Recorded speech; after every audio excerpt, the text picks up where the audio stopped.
শহর থেকে 600 মাইল পথ অতিক্রম করে ওই দামেস্ক শহরে আল্লাহর নবীর বিশিষ্ট সাহাবী, প্রিয় সাহাবী হযরত আবু দারদা রাদিয়াল্লাহু তাআলা আনহু তিনি বসবাস করতেন, তিনি থাকতেন।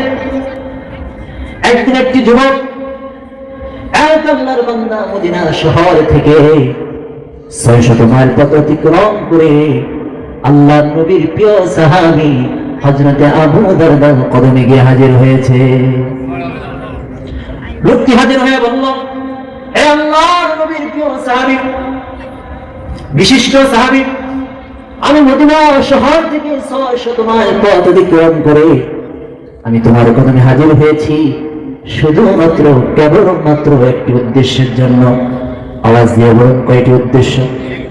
একটি মাত্র উদ্দেশ্যের জন্য সেই যুবকটি মদিনা শহর থেকে পায়ে হেঁটে হেঁটে 600 মাইল পথ অতিক্রম করে আল্লাহর নবীর প্রিয় সাহাবী হযরত আবু দারদার কদমে গিয়ে হাজির হয়েছে।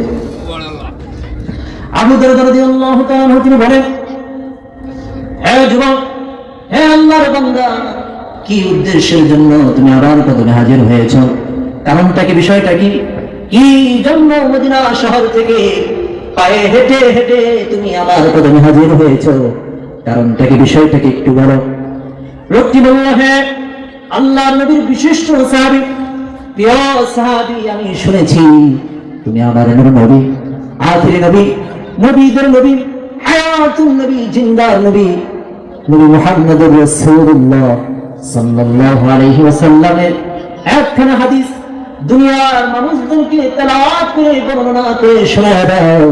এ আবু দারদা, খোদার কসম করে বলি, মদিনা শহর থেকে 600 মাইল পথ অতিক্রম করে তোমার কদমে হাজির হয়েছি।